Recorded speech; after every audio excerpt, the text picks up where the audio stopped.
जय हिंद साथियों, स्वागत है आप सबका आपके अपनी YouTube channel study smart IQ में। और मैं हूं आपका दोस्त सलीम।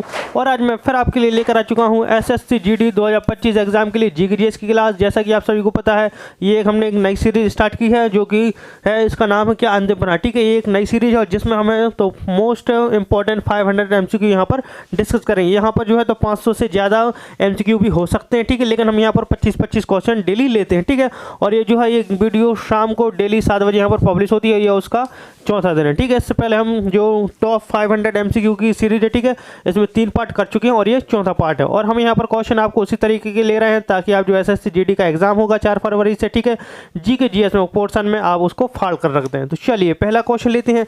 तो पहला क्वेश्चन लेने से पहले अगर आपको वीडियो पसंद आती है तो लाइक करें, शेयर करें, सब्सक्राइब करना ना भूलें। एंड आपके रिलेटिव्स हैं और जो आपके फ्रेंड्स हैं, ठीक है, फ्रेंड सर्कल है जो SSC GD की तैयारी कर रहा है, तो आप उनकी वीडियो भेज सकते हैं। तो चलिए पहला क्वेश्चन लेते हैं बिना किसी देरी के। तो पहला क्वेश्चन है प्राचीन काल में, ठीक है, प्राचीन काल में यानी एंशियंट टाइम पर जो है तो नदी के में डैश नदी के दक्षिण का क्षेत्र मगध के नाम से जाना जाता था। तो कौन सी नदी है जिसके दक्षिण के क्षेत्र को मगध के नाम से जाना जाता था?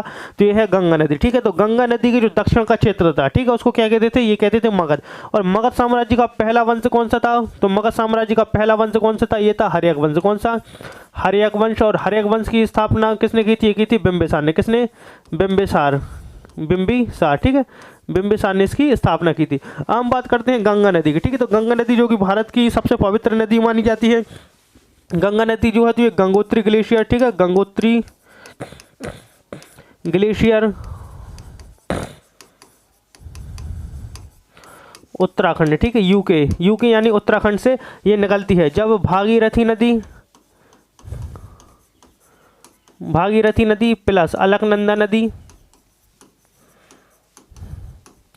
कहाँ पर मिलती हैं? ये मिलती हैं देवप्रयाग में। कहाँ पर? देवप्रयाग में। तब मिलकर बनती है कौन सी नदी? तब बनती है गंगा नदी। ठीक है, जब गंगा नदी गंगोत्री ग्लेशियर से निकलती है ना, तब उसको कहा जाता है भागीरथी। लेकिन जब ये अलकनंदा से देवप्रयाग में आकर मिलती है तब इसको गंगा नदी पुकारा जाता है। ठीक है, गंगा नदी जो कि भारत की सबसे लंबी नदी, ठीक है, सबसे लंबी नदी भारत की, सबसे लंबी नदी भारत की, इसकी जो लेंथ है ये है 2525 किलोमीटर। ठीक है, अगर पूछा जाए कि सबसे लंबी तो इसका आंसर है गंगा नदी, लेकिन अगर पूछा जाए कि सबसे बड़ी तो सबसे बड़ी ब्रह्मपुत्र नदी हो जाती है। फिर हम बात करते हैं ताप्ती नदी। ठीक है, ताप्ती नदी जो कि सतपुड़ा पर्वत मुल्ताई बैतूल जिला मध्य प्रदेश से ये निकलती है। ठीक है, ताप्ती नदी जिसको तापी नदी भी कहते हैं। ठीक है, ताप्ती और तापी दोनों कहते हैं इसको। फिर हम बात करते हैं यमुना नदी। तो यमुना जो यमुनोत्री, ठीक है, यमुनोत्री ग्लेशियर यूके, ठीक है, यूके यानी उत्तराखंड से ये निकलती है। और जो यमुनोत्री नदी है, ठीक है, इसको कालिंदी भी कहते हैं। क्या कहते हैं? कालिंदी नदी भी इसको कहते हैं। और जो यमुना नदी है ये गंगा की सबसे लंबी सहायक नदी है। ठीक है, गंगा की सबसे लंबी सहायक नदी यानी ट्रिब्यूटरी, ठीक है, सहायक नदी है। फिर हम बात करते हैं यमुना की बात हो गई, हम बात करते हैं नर्मदा नदी। ठीक है, तो जो नर्मदा नदी है ये कहाँ से निकलती है? तो नर्मदा नदी जो निकलती है ये अमरकंटक पहाड़ियाँ अनूपपुर जिला मध्य प्रदेश से ये निकलती है। ठीक है, और जो गंगा नदी है ये पूर्व से पश्चिम में बहती है। ठीक है, पूर्व से पश्चिम की ओर बहती है, पूर्व से पश्चिम की ओर ये जो है ये नदी बहती है। और जो गंगा नदी नर्मदा नदी, ठीक है, नर्मदा नदी को रीवा नदी, ठीक है, रीवा या रेवा नदी भी कहते हैं। ठीक है, रीवा या रेवा। इसके अलावा इसको आकाश की बेटी भी कहते हैं। क्या? आकाश की बेटी। ठीक है, आकाश की बेटी भी इसको कहा जाता है। जो नर्मदा नदी, ठीक है, ये मध्य प्रदेश की जीवन रेखा कही जाती है। ठीक है, मध्य प्रदेश की जीवन रेखा। तो मध्य प्रदेश की जीवन रेखा किस नदी को यानी life line of Madhya Pradesh तो ये कहते हैं नर्मदा नदी को।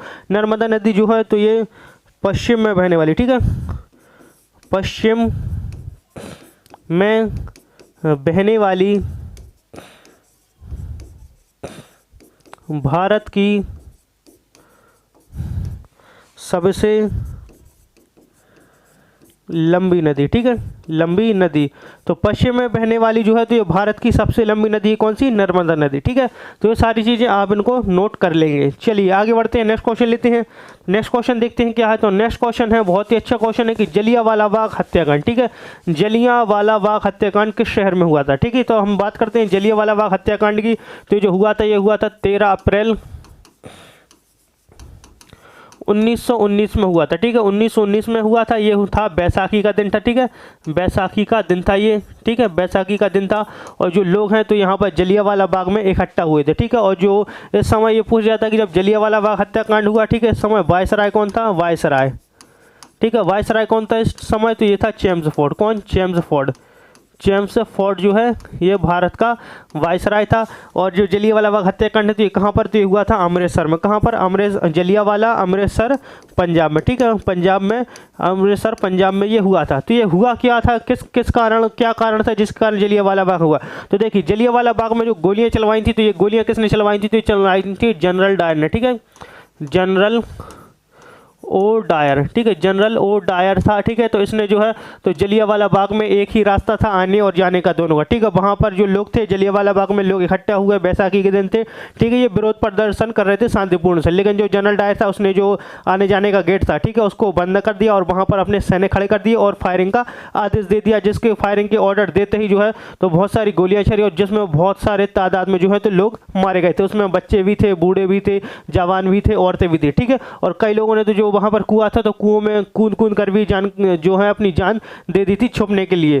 फिर यहाँ पर अब बात करते हैं कि जलियांवाला बाग हत्याकांड हुआ क्या था, ठीक है। तो जलियांवाला बाग हत्याकांड किस लिए हुआ था, इसका क्या कारण था? तो आपको पता होगा कि रॉलेट एक्ट, ठीक है, मैं बता देता हूँ। रॉलेट एक्ट आया था एक, ठीक है, रॉलेट एक्ट है। ये कब आया था? ये आया था 18 मार्च 1919 को जो है ये रॉलेट एक्ट आया था, ठीक है।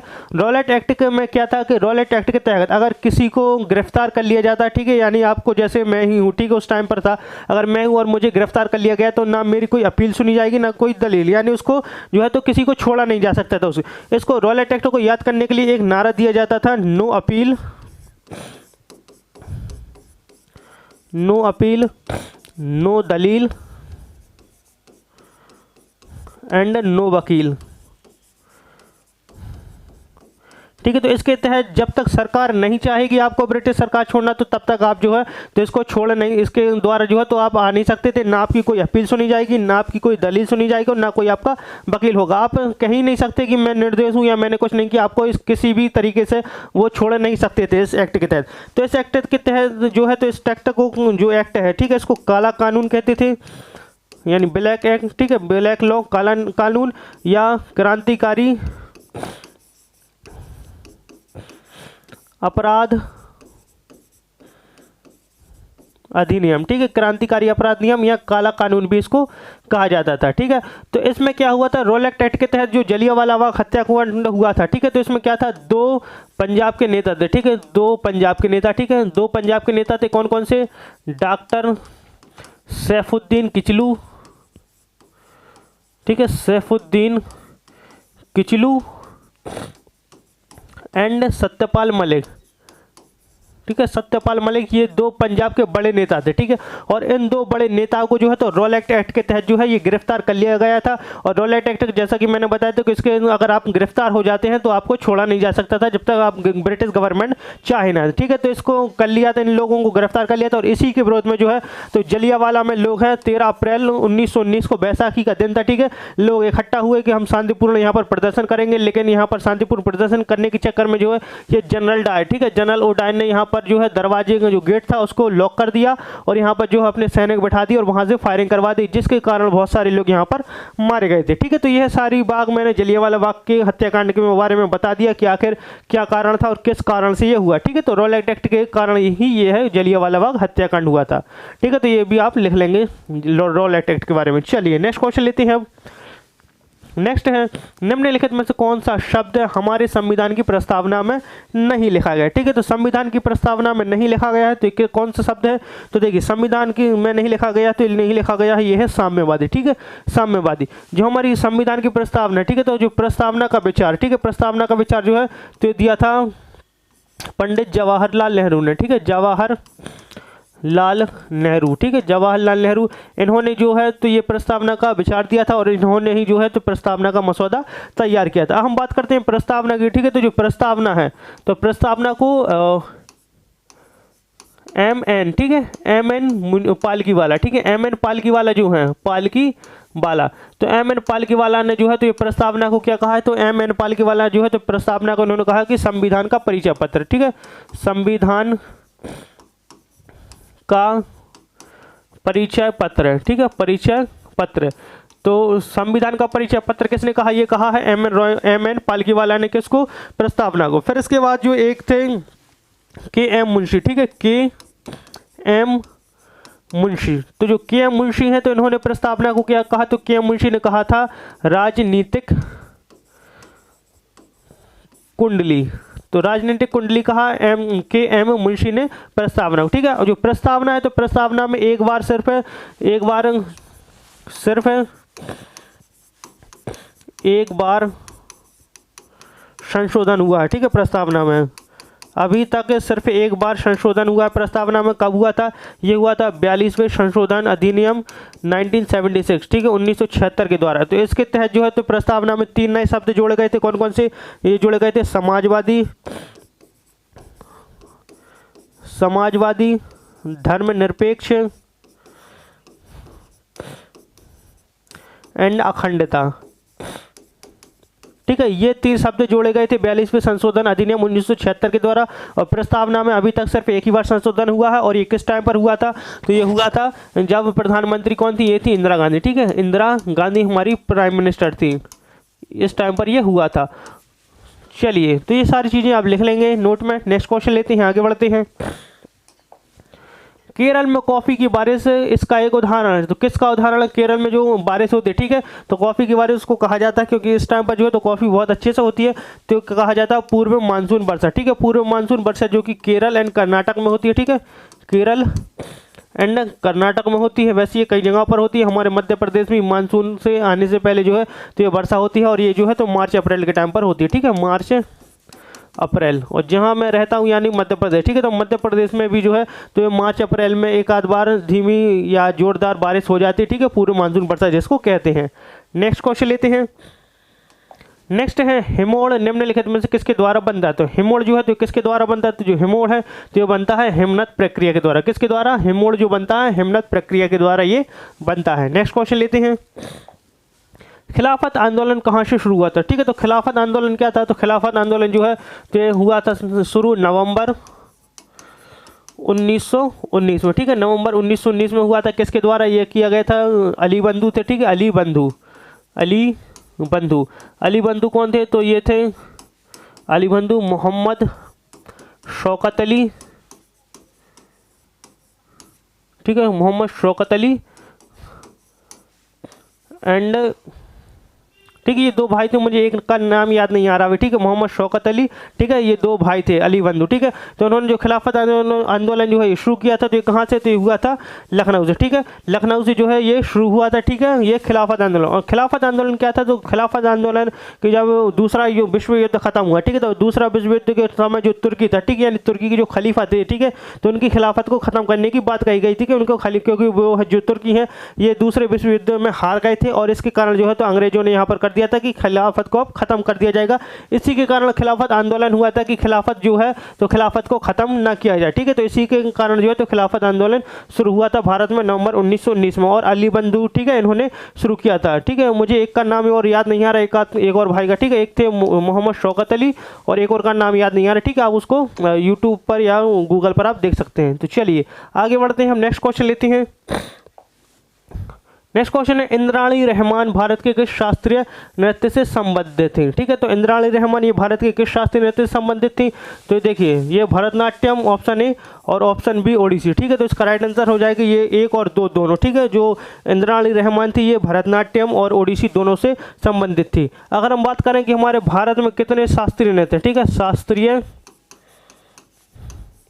नृत्य, तो हमारे भारत में कितने शास्त्रीय नृत्य, तो हमारे भारत में शास्त्रीय नृत्य हैं कितने, 8 शास्त्रीय नृत्य हैं। कितने, 8 शास्त्रीय नृत्य। तो देखिए एक तो हो गया भरतनाट्यम, ठीक है, तो भरतनाट्यम कहाँ का है, ये है तमिलनाडु का। और दूसरा है ओडिसी, तो ये है ओडिशा का, ठीक है, ओडिशा का, ठीक है। अब हम बात करते हैं 6 शास्त्रीय नृत्य और बचे। तो देखिए 6 शास्त्र कौन कौन से हैं, तो एक हो गया कथकली, कथकली, मोहिनीअट्टम, मोहिनीअट्टम। तो कथकली और मोहिनीअट्टम जो है तो किससे संबंधित है, ये जहाँ ये शास्त्रीय नृत्य हैं केरल के, कहाँ के, केरल के। फिर इसके बाद हम बात करते हैं कुचिपुड़ी, कुचिपुड़ी। तो कुचिपुड़ी कहाँ का शास्त्रीय नृत्य है, तो ये है आंध्र प्रदेश का, आंध्र प्रदेश। सत्रिया कहाँ का शास्त्रीय नृत्य है, सत्रिया। तो सत्रिया जो है तो ये कहाँ का, ये असम का शास्त्रीय नृत्य है। कथक की बात करते हैं तो कथक कहाँ का शास्त्रीय नृत्य है, तो कथक जो है तो ये उत्तर प्रदेश का शास्त्रीय नृत्य है। और इसके बाद आता है मणिपुरी, ठीक है, मणिपुरी, मणिपुरी। तो मणिपुरी कहाँ का शास्त्रीय नृत्य है, तो ये है मणिपुर का, कहाँ का, मणिपुर का। तो ये होगा 8 शास्त्रीय नृत्य। कथकली और मोहिनीअट्टम ये केरल से हैं, फिर कुचिपुड़ी आंध्र प्रदेश से, सत्रिया असम से, कथक उत्तर प्रदेश और मणिपुरी मणिपुर से, ठीक है। तो 1 2 3 4 5 6 ये हो गए। और भरतनाट्यम तमिलनाडु से 7 और ओडिसी ओडिशा से 8, ठीक है। और जो भरतनाट्यम है, ठीक है, ये सबसे पुराना शास्त्रीय नृत्य, ठीक है, सबसे पुराना शास्त्रीय नृत्य, ठीक है, सबसे पुराना शास्त्रीय नृत्य है ये। चलिए नेक्स्ट क्वेश्चन लेते हैं, आगे बढ़ते हैं। नेक्स्ट है रीता गिद्दा नृत्य करती है, ठीक है। तो रीता जो है ये गिद्दा नृत्य करती है। यह नृत्य शैली किस राज्य से संबंधित है, ठीक है। तो गिद्दा जो है एक लोक नृत्य है और ये कहाँ का है, तो जो है तो ये कहाँ का, ये पंजाब का लोक नृत्य है, कहाँ का, पंजाब का ये लोक नृत्य। और जो गिद्दा नृत्य है ये यहाँ की महिला इसमें जो है तो ये डांस करती है, ठीक है, नृत्य करती हैं महिलाएं, ठीक है। और ये जो पंजाब में मनाया जाता है, इसके अलावा पाकिस्तान का जो पंजाब हिस्सा है, ठीक है, तो उसमें भी जो है तो ये मनाया जाता है गिद्दा। चलिए नेक्स्ट, 9वीं पंचवर्षीय योजना को देश में निम्न में से किस वर्ष में लागू किया गया था, ठीक है। तो कब लागू किया गया था, तो देखिए जो 9वीं पंचवर्षीय योजना है, ठीक है, ये कब से कब तक स्टार्ट हुई। अब मैं सारी की सारी पंचवर्षीय योजनाएं बताता हूँ, ठीक है। हमारे देश में कितनी 12 पंचवर्षीय योजनाएं रही, कितनी 12 पंचवर्षीय योजनाएं चल चुकी हैं अभी तक, ठीक है, 12 पंचवर्षीय योजनाएं। सॉरी माफ़ कीजिएगा, थोड़ी तबीयत खराब है तो इसलिए खांसी चल रही, ठीक है। तो अब देखिए 5वीं पंचवर्षीय हम देखते हैं पूरी। तो देखिए फर्स्ट वाली हम देखते हैं, ठीक है, फर्स्ट है, second, third, fourth, fifth, sixth, ठीक है। पहले हम देखते हैं 1951 से 56, फिर दूसरी 1956 से 61, तीसरी 1961 से 66, चौथी 1969 से 74 और पांचवी 1974 से 78, ठीक है। और छठवीं जो है तो ये 1980 से 85, ठीक है। फिर इसके बाद हम 6 होगा, इन 6 के बाद हम बात करते हैं 7वीं की, ठीक है, 7th यहीं पर ले लेते हैं, ठीक है, 7th एंड 8th। तो जो 7th है तो ये 1985 से 90, ठीक है। और जो 8वीं थी तो ये 1992 से 97, ठीक है, 1992 से 97। और जो 9वीं थी, ठीक है, तो जो 9वीं पंचवर्षीय योजना है 9th, ठीक है। तो 9वीं पंचवर्षीय योजना तो ये चली 1997 से 2002, ठीक है, 2002। तो इसका राइट आंसर 9वां ही पूछा गया। तो 9वीं पंचवर्षीय योजना कब चली, तो ये चली थी 1997 में, ठीक है, 1997 में जो है ये स्टार्ट हुई थी और 2002 तक चली। तो इसका राइट आंसर हो जाएगा ऑप्शन सी, ठीक है, ऑप्शन सी इसका राइट आंसर हो जाएगा। फिर हम बात करते हैं 10वीं पंचवर्षीय योजना, ठीक है। तो ये चली 2002 से लेकर 2007 तक। फिर 11वीं, ठीक है, 11th, जो 11वीं पंचवर्षीय योजना है ये 2007 से लेकर, ठीक है, 2012 तक। और जो 12वीं, ठीक है, 12th है और लास्ट थी, ठीक है, 12th वाली जो पंचवर्षीय योजना है ये लास्ट है, ठीक है, लास्ट 5 ईयर प्लान था। तो ये 2012 से 2017 तक, ठीक है, 2017 तक चली। तो ये सारी की सारी पंचवर्षीय योजनाएं हैं। और इन पंचवर्षीय योजनाओं में कई बार गैप भी लिया गया, जैसे तीसरी पंचवर्षीय योजना के बाद जो है तो गैप लिया गया था, ठीक है। फिर इसके बाद ये जो 5वीं पंचवर्षीय योजना है उसके बाद भी गैप लिया गया था। 8वीं पंचवर्षीय योजना थी, ठीक है, उनके बाद भी यहाँ पर गैप लिया गया था, ठीक है, 7वीं पंचवर्षीय योजना के द्वारा, ठीक है। तो ये है सारे सन की कौन सी पंचवर्षीय योजना कौन सी चली, मैंने बता दी। फर्स्ट से लेकर 12th यानी लास्ट तक मैंने बता दिया कि कौन सी पंचवर्षीय योजना है ये किस वर्ष तक चली, ठीक है। और जो पंचवर्षीय योजना है इसका जो विचार लिया गया था, ठीक है, तो विचार कहाँ से लिया गया था, लिया गया था सोवियत संघ से। कहाँ से, सोवियत संघ से जो है इसका विचार लिया गया था, ठीक है, सोवियत संघ से। चलिए आगे बढ़ते हैं, नेक्स्ट क्वेश्चन लेते हैं। शहरी क्षेत्रों के लिए स्थानीय सरकारी निकायों को डैश के रूप में जाना जाता है। ठीक है, तो शहरी क्षेत्र के लिए स्थानीय सरकारी निकायों को किस रूप में जाना जाता है? तो जाना जाता है किसके? नगर पालिकाएं। ठीक है, इसको नगर पालिकाओं के रूप में जाना जाता है। नेक्स्ट,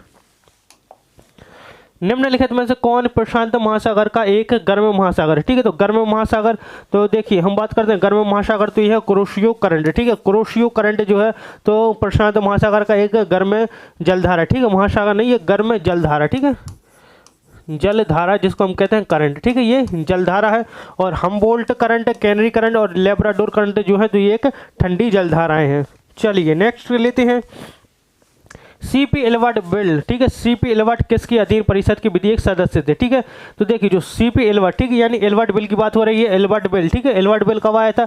तो आया था 1883 में। ठीक है, 1883 में ये आया था। और एल्बर्ट बेल क्या था? तो देखिए एल्बर्ट बेल के बारे में बता दूं कि जो सरकार, अगर जैसा कोई अपराधी है, ठीक है, ब्रिटिश अधिकारी है, ठीक है, जो अधिकारी नहीं, ठीक है, ब्रिटिश सदस्य है, यानी ब्रिटिश आदमी है, ठीक है, यानी अंग्रेज आदमी है, और अगर वो कोई जुर्म करता है, चोरी कर लेता है या किसी का मर्डर कर दिया, यानी कोई भी अपराध करता है, ठीक है, तो उसका जो फैसला है, ठीक है, तो उसका फैसला जो है तो सिर्फ ब्रिटिश जज सुना सकते थे। ठीक है, ब्रिटिश जज जो है तो सिर्फ ब्रिटिश जज ही उसका फैसला सुना सकते थे। लेकिन यहाँ पर एल्बर्ट बेल आया तो एल्बर्ट बेल में ये था कि चाहे ब्रिटिश जज हो चाहे भारतीय जज हो, वो किसी का भी फैसला सुना सकते, चाहे वो भारतीय अपराधी हो चाहे ब्रिटिश अपराधी हो, उसका कोई भी जो है तो ये मुकदमा कहीं पर भी और कोई भी इसका मुकदमा जो है तो चला सकता था। नहीं तो पहले क्या होता था कि अंग्रेज आदमी ने अगर मर्डर कर दिया था, उसका जो जज है, ठीक है, तो ब्रिटिश जज ही उसका फैसला दे सकता था, भारतीय जज उसका फैसला नहीं दे सकता था। तो इसलिए आया था कि ब्रिटिश जो एल्बर्ट बेल था, ठीक है, तो एल्बर्ट बेल में जो है तो भारतीय जज और जो अंग्रेज जज थे, ठीक है, उनमें समानता की बात की गई थी। 1883 में आया था। ठीक है, ये किसके समय पर आया था? तो ये आया था, ठीक है, लॉर्ड रिपन, ठीक है, वायसराय रिपन के समय पर आया था। ठीक है, अधीन परिषद के विधि सदस्य थे तो थे लॉर्ड रिपन, वायसराय रिपन। हम बात करें वायसराय रिपन की, तो ये 1880 से लेकर 84 तक जो है तो भारत के जो है ये वायसराय रहे। जो रिपन है, ठीक है, इनको भारत का सबसे अच्छा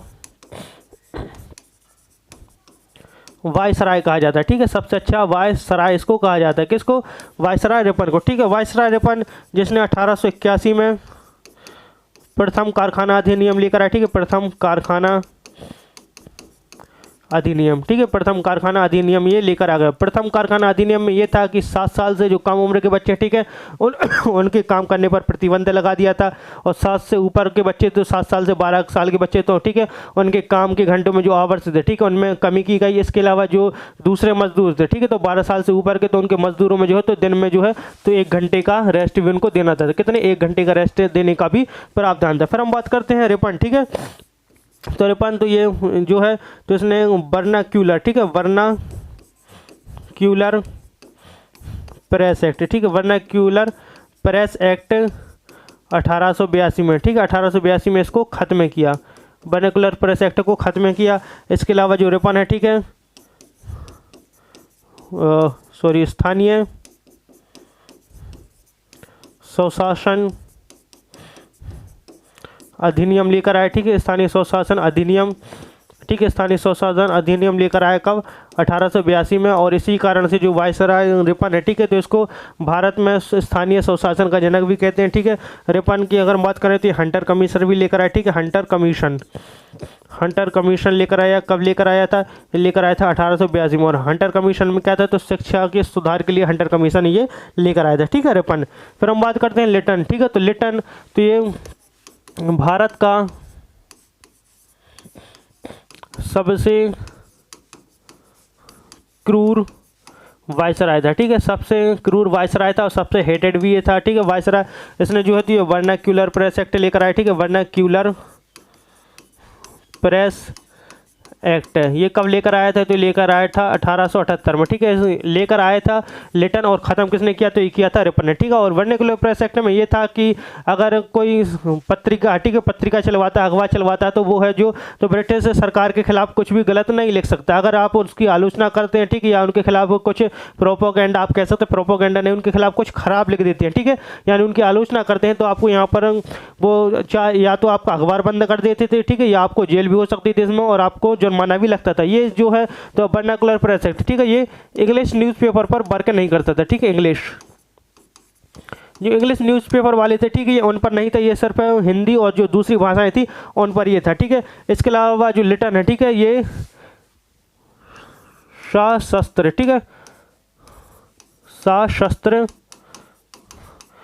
अधिनियम, ठीक है, सशस्त्र अधिनियम यानी आर्म्स एक्ट, ठीक है, आर्म्स एक्ट लेकर आया था कब? 1878 में, ठीक है, 1878 में आर्म्स एक्ट, ठीक है, आर्म्स एक्ट भी ये लेकर आया था 1878 में। फिर हम बात करते हैं कॉर्नवालिस। तो कॉर्नवालिस जिसने जो है तो स्थायी बंदोबस्त की स्थापना की, ठीक है, स्थायी बंदोबस्त, स्थायी बंदोबस्त की स्थापना किसने की थी? तो ये की थी कॉर्नवालिस ने। कब? 1793 में। कब? 1793 में।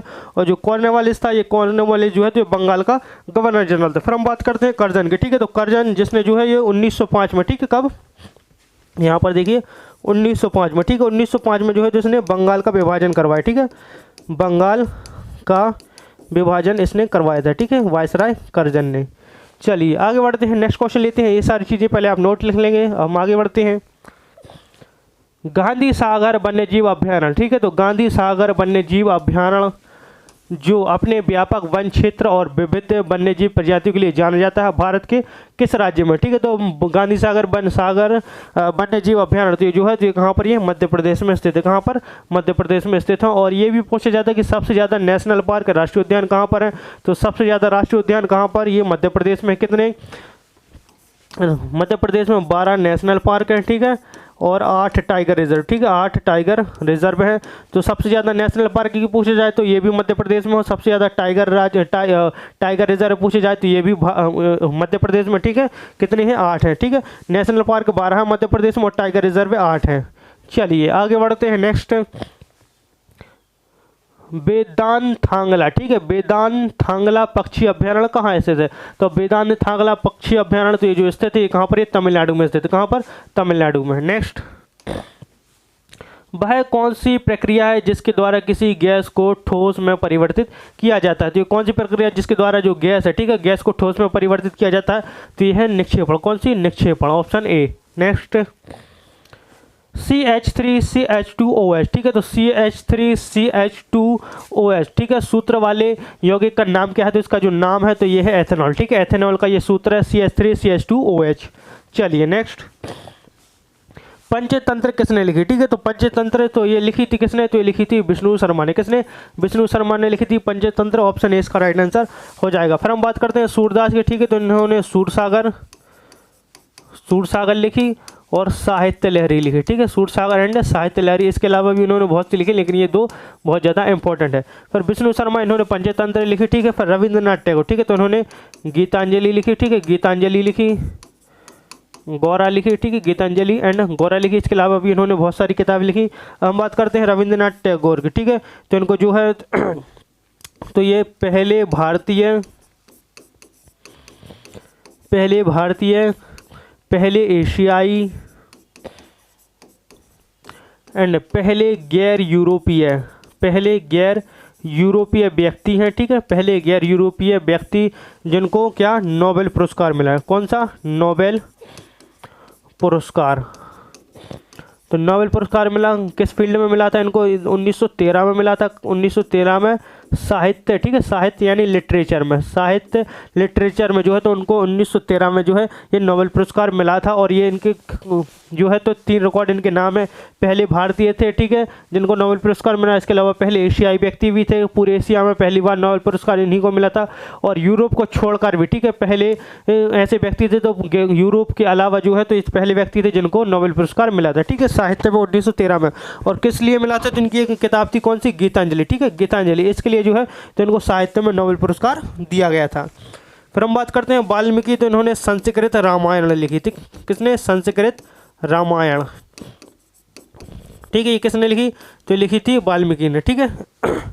नेक्स्ट, भारत के संदर्भ में महली, कोरो और दिमाशा शब्द किससे संबंधित है? ठीक है, तो ये ऐसा क्वेश्चन है जो आपके एग्जाम में है ना, ये आपकी हवाइयाँ उड़ा सकता है। ठीक है, ये ऐसे एग्जाम में क्वेश्चन भी पूछे जाते हैं, कुछ ऐसे एग्जाम में जो एग्जाम होता है। ठीक है, तो क्वेश्चन कुछ ऐसे आते हैं जीके जीएस में जो आपकी हवाइयाँ उड़ा दे। ठीक है, तो ये सही क्वेश्चन है। तो महली, कोरो और दिमाशा शब्द किससे संबंधित है? तो देखते हैं कि उत्तर पश्चिम भारत के नृत्य रूप से, ये बिल्कुल गलत है। संगीत वाद्य यंत्र, ये भी गलत है। प्रागैतिहासिक काल के गुफा चित्र, ये भी गलत है। और आदिवासी भाषाएं, तो ऑप्शन डी इसका राइट आंसर हो जाएगा, क्योंकि जो महली, कोरो और दिमाशा है ये आदिवासी भाषाओं से संबंधित है। ठीक है, और ये ऐसा क्वेश्चन है जो आपकी हवाइयाँ उड़ा देगा। ठीक है, तो आप इनको अच्छे से करेंगे। नेक्स्ट क्वेश्चन लेते हैं। भारत के 10 रुपये के नोट जारी कौन करता है? ठीक है, तो भारत में 10 रुपये का नोट जारी कौन करता है? जो करता है भारतीय रिजर्व बैंक, यानी रिजर्व बैंक ऑफ इंडिया। ठीक है, नेक्स्ट क्वेश्चन। ओलंपिक में व्यक्तिगत स्वर्ण पदक जीतने वाले पहले भारतीय कौन थे? ठीक है, तो ओलंपिक में पहले व्यक्तिगत यानी गोल्ड मेडल, ठीक है, स्वर्ण पदक गोल्ड मेडल जीतने वाले व्यक्ति, तो ये थे कौन? तो ये थे अभिनव बिंद्रा। ठीक है, अभिनव बिंद्रा वही व्यक्ति जिन्होंने स्वर्ण पदक जीता था, और पहले इंडियन थे जिन्होंने इंडिविजुअल, ठीक है, यानी व्यक्तिगत स्वर्ण पदक जीता था। इन्होंने जो है तो 2008 के बीजिंग चाइना ओलंपिक में, ठीक है, बीजिंग ओलंपिक्स में, ठीक है, बीजिंग ओलंपिक्स में जो है इन्होंने गोल्ड मेडल जीता था। ठीक है, किस में?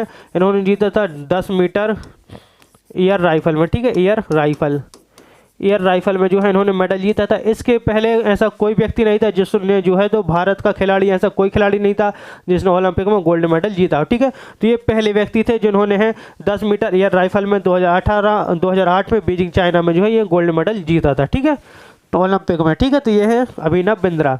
चलिए नेक्स्ट, पुरुष क्रिकेट विश्व कप 1983 के फाइनल में भारत ने किस क्रिकेट टीम को हराया था? ठीक है, तो जो 1983 का वर्ल्ड कप हुआ था, ठीक है, विश्व कप, ये जो है तो इसमें कप्तान कौन थे? तो ये हमारे कप्तान थे इस समय भारतीय क्रिकेट मेंस क्रिकेट टीम के, ये थे कपिल देव। ठीक है, कपिल देव जो है तो भारतीय पुरुष विश्व कप में क्रिकेट के जो है तो ये कप्तान थे। ठीक है, कपिल देव, और इन्होंने जो हराया था तो ये हराया था वेस्ट इंडीज़ को। किसको? इन्होंने जो हराया था ये वेस्ट इंडीज़ को हराया था। हम बात करते हैं क्रिकेट विश्व कप की। ठीक है, तो जो सबसे पहले स्टार्ट हुआ था, ठीक है, तो ये हुआ था कब? 1975 में। ठीक है, फर्स्ट 1975 में ये स्टार्ट हुआ था। ठीक है, ये कहाँ पर हुआ था? ये हुआ था इंग्लैंड में। ठीक है, और इसको जीता किसने था? तो ये पहला वाला जो है ये वेस्ट इंडीज जीता था। ठीक है, फर्स्ट विश्व कप। अब एक चीज़ और यहाँ पर कि जो 1975 का विश्व कप था, ठीक है, 1975, 1979 एंड 1983 के जो वर्ल्ड कप थे, ठीक है, तो इसमें जो है तो कितने ओवर? इनमें जो है ये 60 ओवर होते थे। कितने? 60 ओवर। इन जो 3 वर्ल्ड कप हुए 1975 का, 1979 का, 1983 का, ठीक है, इसमें जो ओवर होते थे 60 ओवर होते थे। जब 1987 का वर्ल्ड कप हुआ सॉरी 1987 का वर्ल्ड कप हुआ, ठीक है, तो इसमें पहली बार जो है ये 50 ओवर खेले गए थे। ठीक है, पहली बार 50 ओवर का वर्ल्ड कप हुआ था, नहीं तो इनसे पहले जो है ये 3 वर्ल्ड कप हुए, इनमें जो है तो 60 ओवर होते थे। अब ये भी पूछा जाता है कि सबसे ज़्यादा क्रिकेट विश्व कप किसने जीते? ठीक है, तो ऑस्ट्रेलिया ने जीती। किसने? सबसे ज़्यादा ऑस्ट्रेलिया ने जो है ये 6 बार। ठीक है, फिर इसके अलावा 6 या 7 बार, मुझे ध्यान नहीं आ रहा। ठीक है, 6 या 7 बार जीता है। ठीक है, फिर इसके अलावा इंडिया एंड वेस्ट इंडीज़, ठीक है, इंडिया एंड वेस्ट इंडीज़ ने 2-2 बार जीता है। कितने बार? 2-2 बार। श्रीलंका, पाकिस्तान एंड इंग्लैंड, ठीक है, पाकिस्तान एंड इंग्लैंड ने, ठीक है, ये कितनी बार जीता? इन्होंने जो है तो ये 1-1 बार जीता है। ठीक है, 1-1 बार इन 3 लोगों ने जीता है। ठीक है, तो ऑस्ट्रेलिया ने सबसे ज़्यादा जीता है, 6 या 7 बार, मुझे अच्छे से याद नहीं है। ठीक है, तो 6 या 7 बार जीता है यहाँ पर, जो है 6 बार जीता है इन्होंने। ठीक है, चलिए आगे बढ़ते हैं, नेक्स्ट क्वेश्चन लेते हैं। दिन में समुद्री जल का लयबद्ध रूप से उतार चढ़ाव होना क्या कहलाता है? तो जो दिन में समुद्री जल का लयबद्ध रूप से उतार चढ़ाव जो होता है तो इसको कहते हैं ज्वार भाटा। क्या? ज्वार भाटा इसको कहते हैं। नेक्स्ट, 2011 की जनगणना के अनुसार बाल किंग अनुसार लिंग अनुपात, ठीक है, तो लिंग अनुपात प्रति 1000 पुरुषों पर स्त्रियां थी। ठीक है, तो कितनी स्त्रियां थी? ठीक है, 2011 के जनगणना के अनुसार, यानी लिंगानुपात कितना था? तो जो 1000 व्यक्तियों पर, ठीक है, तो ये कितनी? ये 900, रुक जाइए 2 मिनट में देख लेता हूँ जरा, मैं भूल गया हूँ क्योंकि हाँ सही है। कितना? ये 919। ठीक है, ऑप्शन ए इसका राइट आंसर हो जाएगा क्योंकि 919 महिलाएं थी। ठीक है, 1000 पुरुषों पर 919 महिलाएं थी। ठीक है, अब ये पूछा जाता है कि सबसे ज़्यादा लिंगानुपात, ठीक है, सबसे ज़्यादा लिंगानुपात कहाँ कहाँ है राज्य में? ठीक है, सबसे ज़्यादा लिंगानुपात, ठीक है। तो सबसे ज़्यादा लिंगानुपात था ये केरल का था, एंड सबसे कम कहाँ का था, तो ये था हरियाणा, ठीक है। हरियाणा का सबसे कम लिंगानुपात था। चलिए नेक्स्ट लेते हैं।